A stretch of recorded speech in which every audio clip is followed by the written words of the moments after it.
Hi, my name is Homero Perez, and this is my DONUT4U piece that I produced for Austin PBS.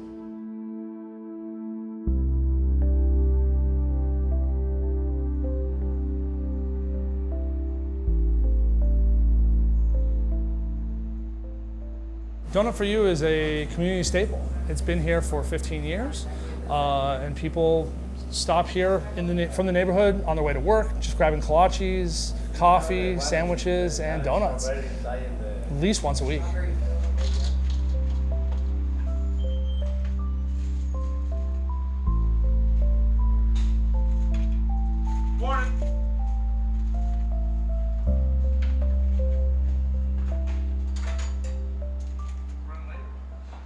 It's pretty huge, the fact that we can keep it going and that it's not gonna like just go out of business like all the other places, a lot of the other places around have, and the fact that we can keep these good donuts and these good kolaches in the community.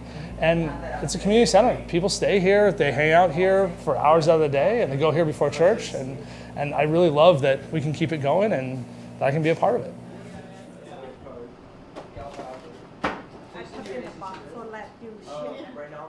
We knew the previous owner for about the last 10 years, but I did not realize that she owned this shop, actually, which is kind of ironic or funny or whatever you want to say.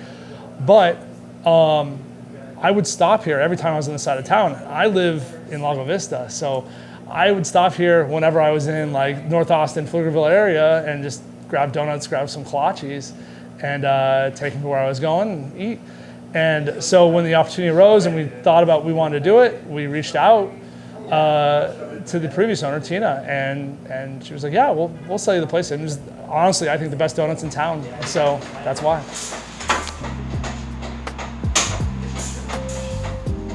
Making a donut is essentially you have to make the dough, which is use flour and water mostly, and some yeast, and you ball it up and then flatten it out with a roller, and then you just cut it with a cutter. We hand cut all our donuts, we hand make all our food.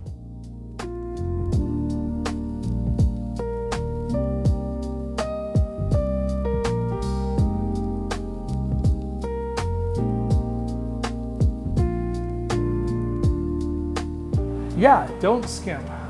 Really just use the top quality ingredients, always use all of it.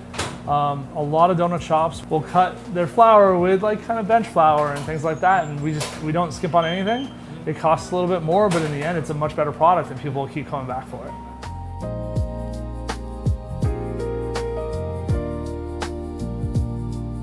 Really happy people for the most part, really good people. They're people on their way to work. They're people with their kids, and they're just happy to have some place to eat and some place to grab some coffee before they go into their job. Rundberg community, come have our donuts, come have our kolaches. We love to see y'all out here. We just love the community. It's just so tight-knit community, and there's not another community like it in Austin.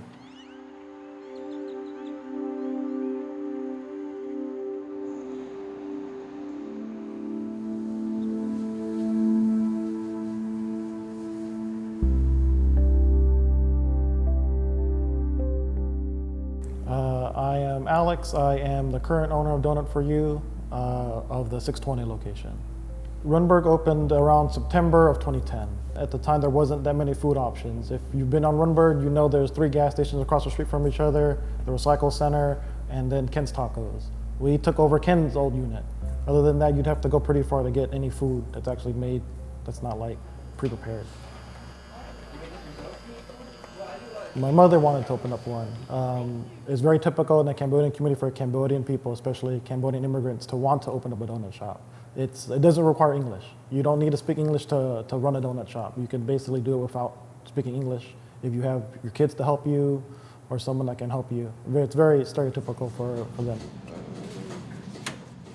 It's physical work, it's easy, it's not super hard. Just like any other business, any other work, there's aspects that's not that fun, but it's easy. It's not super difficult, and it's food. It looks cool, and it's not hard. And what's your favorite thing about running a donut shop? It's the customers, the people we see, especially on Rundberg and more so. We've been here 6 years. We've been on Rundberg 15 years. And the best part's the customers, all the people that come in. We've seen people come in from when they're little kids to now they're adults and they have their own kids. We've seen the community change, we've seen the community grow. It truly is the best part of running any business. Other people will say the same thing. It's the people. And that's what we miss the most here too. We miss the people over there. We still see those people here, surprisingly. They come here when they're in this part of town to come see us. So it's always going to be the people. We miss them a lot too.